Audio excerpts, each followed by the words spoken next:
现在进行开伞前测试。首先插电，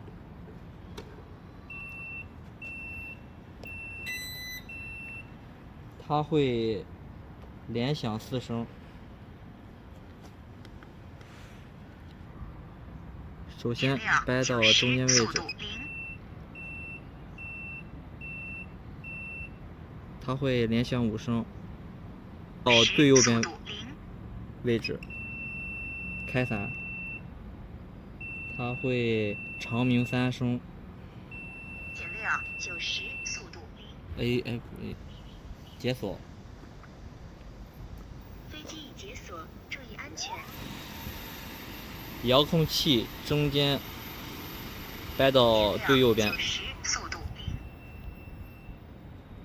降落伞启动，同时电机请转。